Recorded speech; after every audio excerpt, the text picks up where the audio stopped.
Okay, so if I could have your attention, please, as these last few folks get seated, I'd like to extend a welcome from the Carnegie Historical Museum. My name is Dave Neff. I'm on the board of directors. There's another board member, Joe Hunt, trying to get a few more chairs in here for us, and thank you, Joe, for working on that.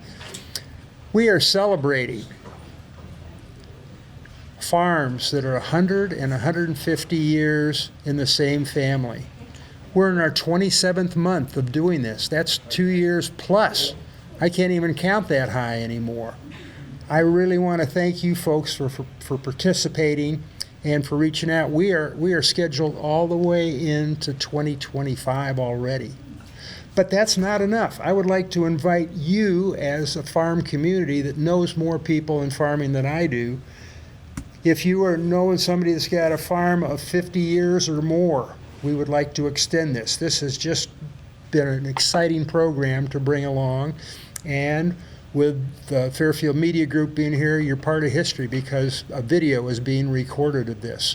So grandkids and great-grands and other people can see what's going on from there.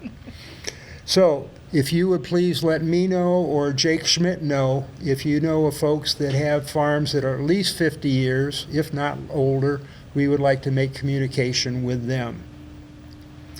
Farm Barns Lecture tomorrow, 1:30 at the library. This is a rotating tour that is going around the state, and we are teaming up with the Fairfield Public Library to help assist in bringing in guest speakers from around the state.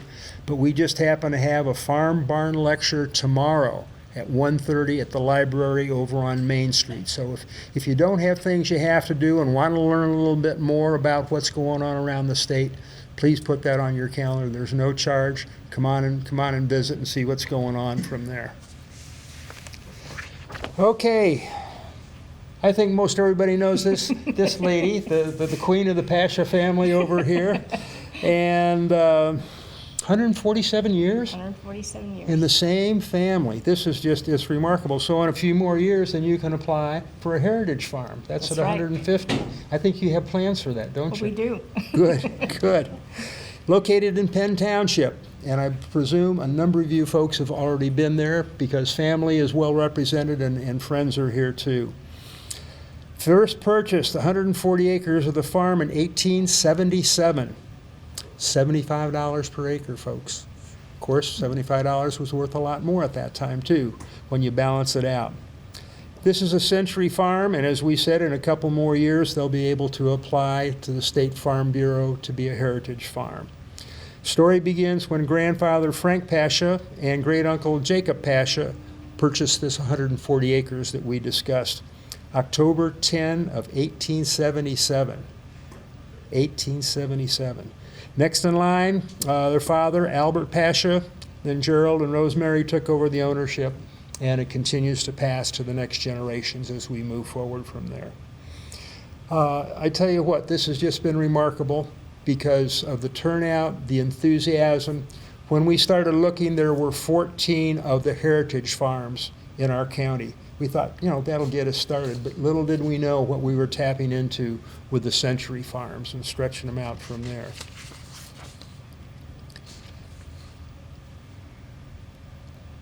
The public is more than welcome to come along, and as we say, we have a video that's available, and we can make available to family members, other folks who are not in attendance from there.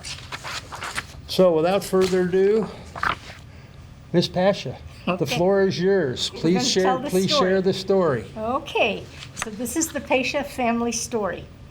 Our farm's origins trace back to 1877 when it began as the Pacha Farm. Matthias Pacha, our great-grandfather, along with his wife Maria and 4 children at that time, left behind family members in Bohemia and arrived in America in 1854. He was one of 13 children, and I don't know how many in her family. They had to say goodbye to both families, they had met Abenda in their inquiring about America, and they came to Bremen, Germany, and then got on a boat and came to this country. It took them 72 days, according to the history, to get here. And then coming through to Ohio, and at that time the cholera epidemic hit. And so they traveled on to Canada, kind of like the COVID today, to stay away from that, and then came back 9 months later and settled in Michigan. And according to some of the notes, maybe bought a farm there for about 52 cents an acre. If you can imagine, Whoa. in 1854, you think, wow, but that's pretty awesome. Then he came here mainly, he said, after serving in the military already for 12 years, and he was fluent in several different languages, so maybe that was part of it. But he didn't want his children to have to serve that long, and he had heard about farmland in America and the chances. So he and Maria at that time, Matthias and Maria, came to this country and settled. They ended up having 13 children, a set of twins as they got to America. So when they got here, they had, by the time they arrived in Michigan, they had a set of twins, and then the 4 boys, 2 girls and 2 boys. They ended up having 13 children and another set of twins over time. Okay? Following Matthias's death, Maria and 9 of the children left Michigan, passing through Iowa on their way to Kansas, where she had relatives. And Frank and Jacob were helping her bring the rest of the family there. On their way, they knew somebody and they purchased the land here. And so they purchased the farmland in Jefferson County, 1877, and it's now the family farm, and it's located between Pleasant Plain and Brighton. We used to say it was between 4 townships, Washington County and Jefferson County. We're on the edge of Jefferson County. Frank had 10 children, with the youngest being Albert, the grandfather, inheriting and purchasing the farm when Frank passed away. Frank Pacha and the family have significantly influenced the Brighton community. If you think about this, Jefferson County and the southeast Iowa region, when you think of Pacha. Notable family members include maybe Charles Pacha. He was John and Agnes Pacha's son, and he served as the Washington County recorder. Ted Pacha, honored with a street and a parkway named after him in Iowa City. He was from the Leonard Pacha family. And then if you look at Joseph Pacha, the Pacha Insurance Agency, founded by Joseph Pacha, continued under the management of his son Richard Pacha, and then the grandson Dave Pacha, and some of you know Pacha Insurance here in here. Another one, Marjorie Kurtz Hayek, who was a Pacha, or was relative to a Pacha. She's known as an artist for her drawings of Iowa's rural heritage, and there's even a book of hers, and it's all displayed at the University of Iowa Art Museum. So just different Pachas that travel around and who's related to who. During the Depression in the 1930s, Albert Pacha expanded our family farm by purchasing a neighboring farm despite the challenging economic conditions right then. If you remember the drought, the Depression of the 30s, Albert and his wife Teresa recounted how they cashed in everything. And I remember Teresa saying this one time. They cashed in everything, including their life insurance. Basically, they had a dime to their name to buy the land, and emphasizing their resilience and their faith as they lived off of what they grew. Albert and Teresa's children also had to face those hardships on the farm. Walking to get on the horse and buggy to school and going through the mud one way or the other as they went to school. And Teresa would tell, this drought, they had chinch bugs as well as not having crops that they wanted. They even, I think at one time she said they put a trench in to kind of, I can't remember whether there's oil or what to burn, to get rid of the chinch bugs. But she said they persevered because he would pick clover off the railroad, which was close by, and feed the cows. And they had pumpkins that they raised, and they would feed the pigs. She said they were kind of flabby because of the pumpkin. But they also could sell those pumpkins at the canning factory in Brighton, and they did get some money for those pumpkins. And that was one way of surviving at that time. Okay? Albert and Teresa had several children. 5 of them served in the armed services across the Navy, the Army, and the National Guard. Walter and Don and Gerald farmed in Jefferson County, while Morris and Merle farmed in Washington County. Mary Catherine Pacha Adams and Walt Adams farmed in, I think, Keokuk County and then in Jefferson County. I think that's right. And then Edna and Don Cern farmed in, and Edna's the Pacha, and she and Don farmed in Keokuk County. My husband Gerald, one of the Albert's children, was drafted to the Army after high school, and he became a mechanic working on what we now would say is an obsolete atomic cannon. It's huge if you see the pictures of it. This experience likely sparked his love for tractors and machinery, and upon returning from service, he took over the farm when his parents moved to Pleasant Plain. We married in 1966 and moved to the family home where we raised our 2 children, Jeff and Jennifer. In 1978, Gerald purchased the 350-acre farm now when his father passed away. His siblings were already farming, as we said, in Washington, Jefferson, and Keokuk County areas. Gerald was a caring and well-loved farmer, as I can say, known for his smile and laughter.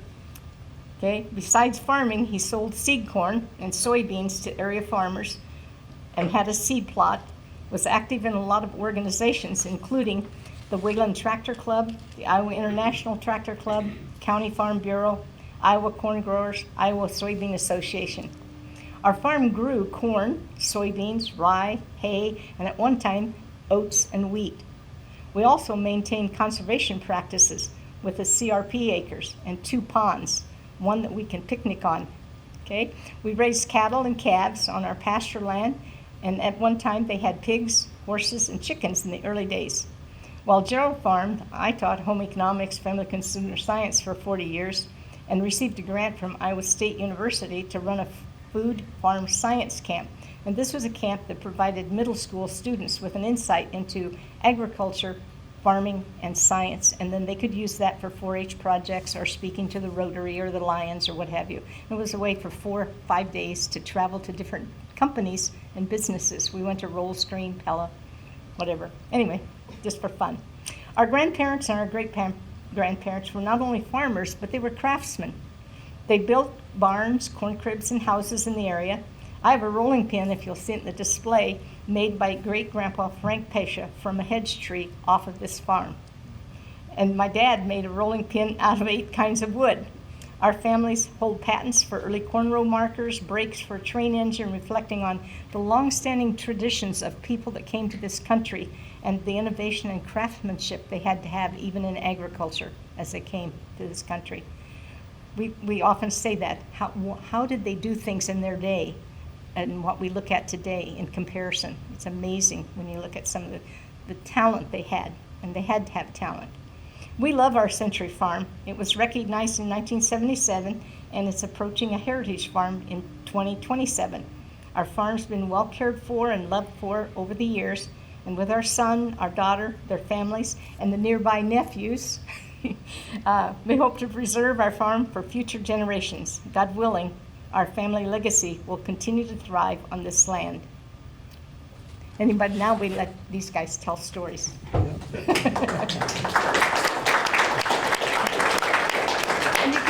you can ask questions too. There you go. There's mics going. If at all possible, I know it's slightly inconvenient because there's a lot of people in here, but if you are going to ask questions and talk, would you mind sitting up in the third seat? Come on. If you've got a story to tell, there's several patients that down the line that could tell stories of what all went on in the family at different times. It was fun stories. These 2 boys, you want to tell a story? Not in that many stories. You don't want to tell the story? Okay. Anybody else? This is your opportunity to be part of history. You didn't mention Charles. The Can we bring that back here? church and the family Okay. in that area. Okay. And that probably should be Good covered. point. Yes, good point. They went to Pleasant Plain, to St. Joseph's Church. They were married there. So if you know Pleasant Plain and St. Joseph's Church. Some of the relatives are buried at Polishville, and some of them were even, I think, at one time Germanville maybe in the cemetery. So all in that area because they were growing up in that area. So yeah. And they went to school at Pleasant Plain High School. You know, it closed in 61 or 62, but that's where they went to school. And then grade school went on for a while after that.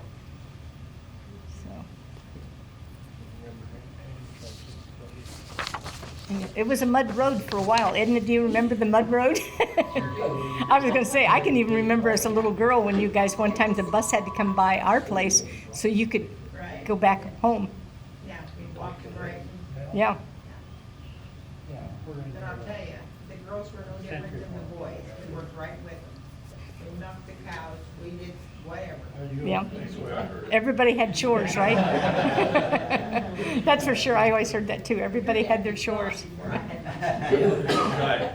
And I think the funny story is when they tell about Bob and Don walked home from school and walked through the creek, and Teresa was upset with them getting their clothes all muddy, so the next day she made them wear a couple of girls' dresses for the day.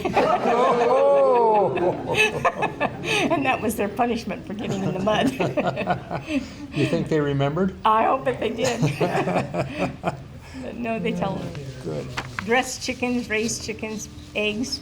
And even when you look at the butter churn up in the display, my son refinished that as a 4-H project, but that was Grandma Pacha's butter churn. And even Teresa would say Grandma Pacha's butter was the best. And what they did is the huckster wagon or Harkins dairy would come down the road with their horse and buggy, pick up cream and eggs and butter. And then they would sell it on down the road to other people. And so that's where the story got. Grandma Pacha's butter was the best. So the butter churn is up there. You can see it. So, yeah. Okay, other questions or stories you want to tell, guys? You want to tell about your bedroom?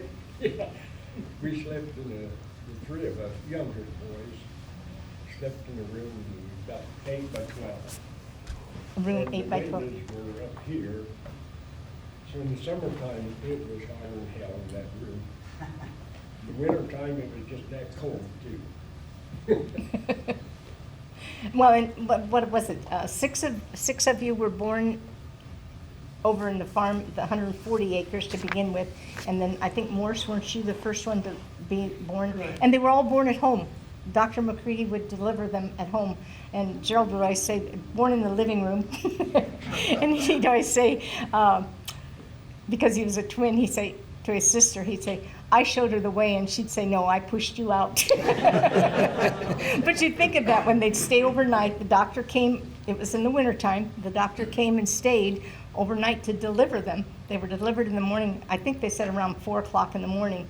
But then Albert asked Dr. McCready, how much do I owe you? And he said, well, usually $25 a baby, but he said, with twins, a good breakfast will do. And they literally served breakfast while the mother and the twins were in the living room, in the kitchen. I always think, okay, that's pretty good. We always got shipped off to Aunt Mary Martha.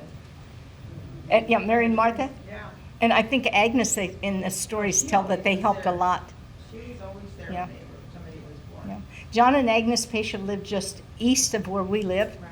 So when you look at that one, and then you look at where Richard Pacha lived, and you think of the different Pachas that lived around here, and Well, Aunt Agnes was actually Mom's aunt and sister-in-law. yeah, yeah. I brought along, just in case some of you ever have a chance to see it, I think I stuck it in here, Marjorie Hayek, which would be Kenny and Susie Baker. That would be their aunt. I think it's aunt. But anyway, Marjorie Hayek is known for doing, and you can see pictures of the barns and farm scenes that she would draw. And they're in the University of Iowa. She was acclaimed as an artist, and they're all in the museum at the University of Iowa, which is kind of cool when you think of the Pacha relatives that go down the line and what each of them do and all the different things they do. So, yeah. Okay, do we want to read this You poem? want to tell about the barn? That's what I Oh, was- okay. The barn that we have on our farm went down the south, and the east side went down in a tornado in 1960, 61. Those two sides, the loafing shed, the silo, that went down. They have put it back. The state historian looked at that barn. We'd like to restore it. It's an late 1880s barn, and it's before the 1900s because it has louvers in the upper areas to let air in, because they didn't have glass until after the 1900s.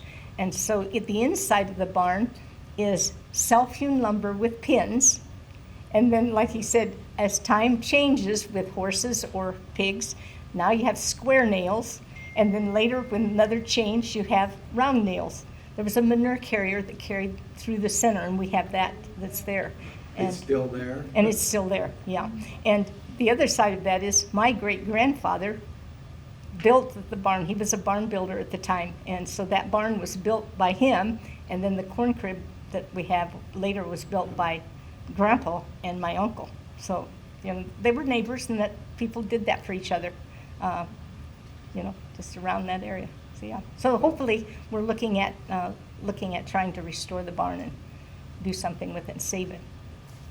I think Dad was gonna have, or Henry was gonna build it. Dad says let Raymond build it. Yep. I remember you talking about that. Yeah. That's the corn crib.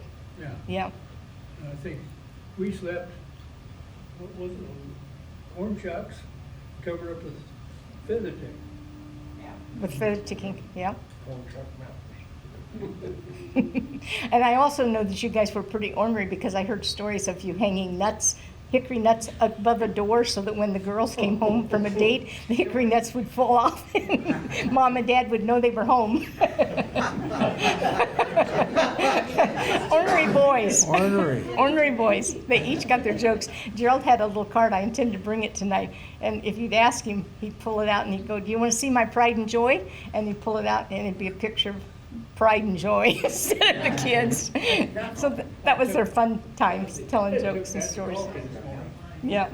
So I'm going to finish with, just because we love our farm, it's pretty, and I know all of you love your farms when we talk about century farms and heritage farms. And you think about when you drive along the countryside and you look at the colors of the land at different times of the year, and you think about this. So I was doing a class with Iowa State at the time, an Iowa Writers Workshop, and this is a story I wrote for something I like, okay?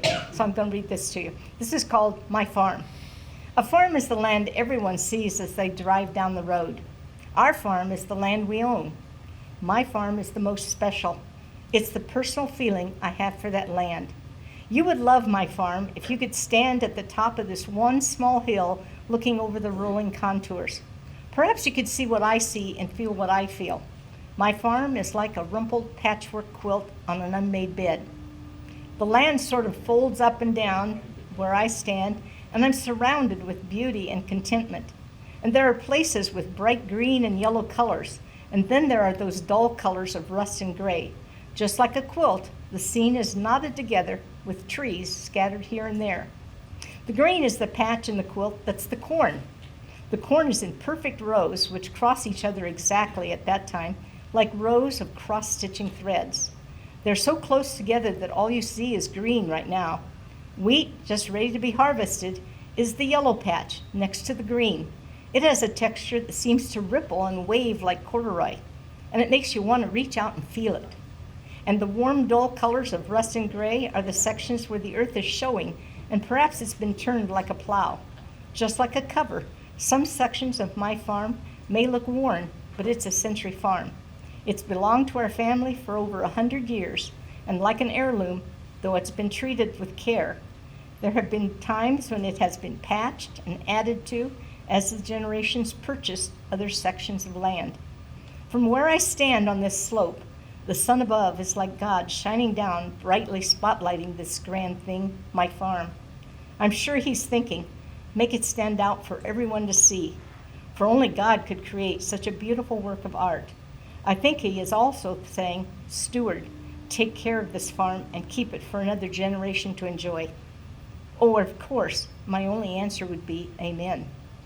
Every once in a while, the sun goes behind a cloud and shadows pass over the fields before me. Shadows of worry and doubt pass in my mind at the same time.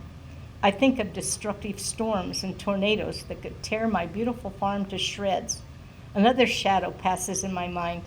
The shadow is of a farm payment to be made, and I picture my farm as an heirloom quilt never to be auctioned off. And just as quickly, the sun comes back again, as a blanket is for warmth. The beauty of my farm warms me all through. And just like a person who some mornings would stay in bed forever, I could be at peace and stay forever on my farm. Thank you.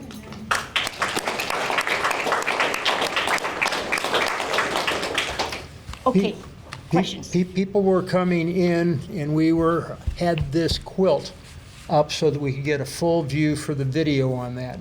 I'd like for you to recount how long it took and who helped and what are the different pieces of history Well, it that are started included, with my please. husband getting Frank Rediker. Some of you know Frank Rediker. I always kept saying, I'd like to have a barn quilt. And so Frank Rediker told Gerald, I can tell you where to get one. So that was a present.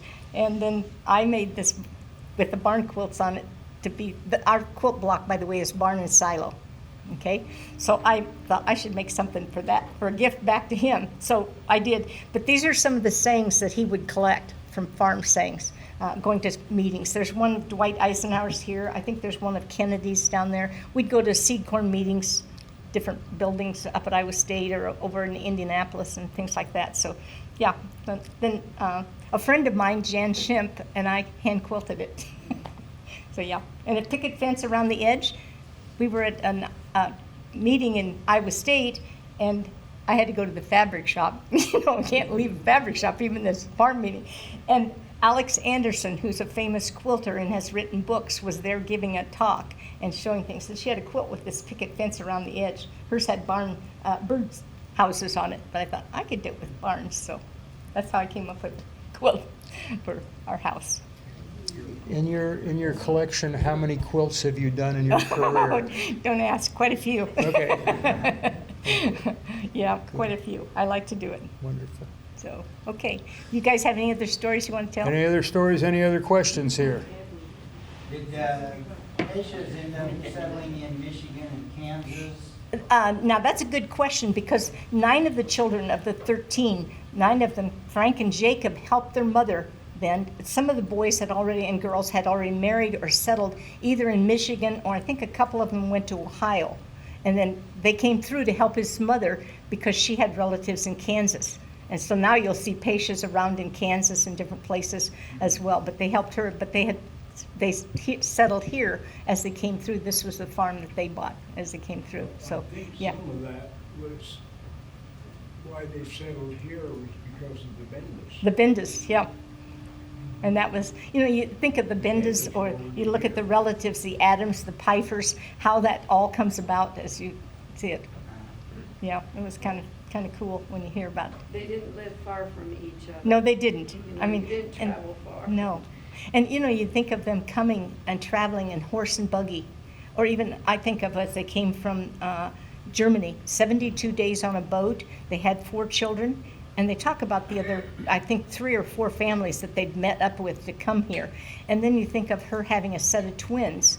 And how did they survive in those days? 1854, and the twins lived. One of the twins later died, and I think, you know, you see that. But Did you know how they brought their money? no, I don't. Tell how that happened, didn't I? It was sewed into petticoats. It's so the money was sold in Money their petticoats. was sewed into petticoats. Yeah.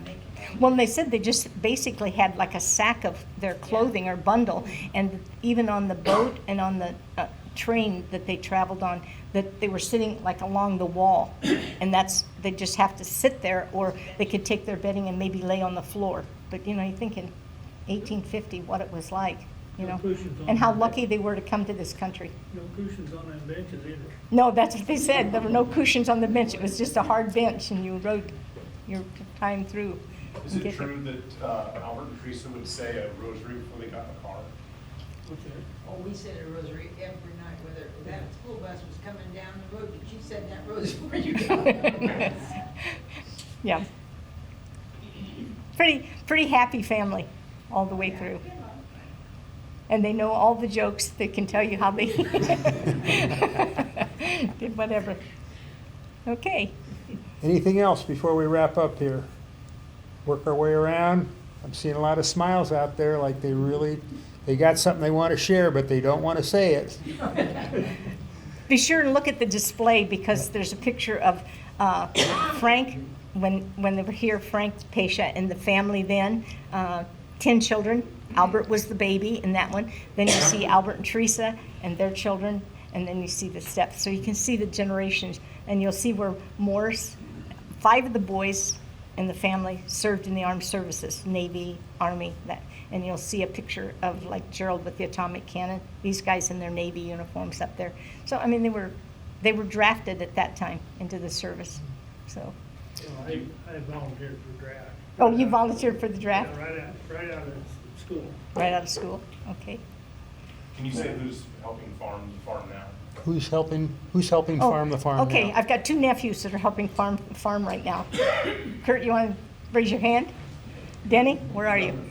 There's the boys. Okay. They've got cattle and they've got farmland to take care of, and they help me, right? Especially when I call at 7 o'clock in the morning. Can't get my tires going down and the pickup wouldn't start. Oh dear. Okay, yeah, be sure and look at the display. The display is on the 3rd floor. The only way to get to the 3rd floor is by elevator. We don't have any stairways that allow you access without setting off alarms. So use the elevator, please. Go to the 3rd floor, and it's at the far toward the north end on that. So you have a very beautiful display, and you're up for an entire month here. So if you don't get a chance to see the full thing tonight, please come back and take a look, or spend the time. I think, Joe, we're open till 8, 9 o'clock tonight? 9 o'clock, so you got plenty of time to peruse it on If you look at a picture up there, there's a picture of the Pacha reunion at one time at the Czech Festival. And 300 or 400 Pachas arrived at the reunion. And it was a fun time to see all the Pachas that came from Alaska, Colorado, Kansas, Ohio. And one of the Pachas that came from, I think it was Ohio, had the manifest of the ship that they came to this country on. Wow. And now you see Pacha soap and Pacha wine. And those are some of them from Nebraska and some of them from Kansas. When was this reunion? Was this by computer, or was this when you had to do stamps? 2004. It was Oh, a year okay. before the floods in Cedar Rapids. Okay. And they've had several other reunions down the line, because they tell about the one that when they went to Kansas. And Now the folks went out. yeah, they went to, and the story, it says that they went there, and, we've had, and we're having another one this week. Well, that's a good time to do it then. Yeah, Good for time sure. to do it. But, well, thank you. Thank you all for attending. We appreciate your support on this, and Rosemary, job well done. Thank you so much. Nervous.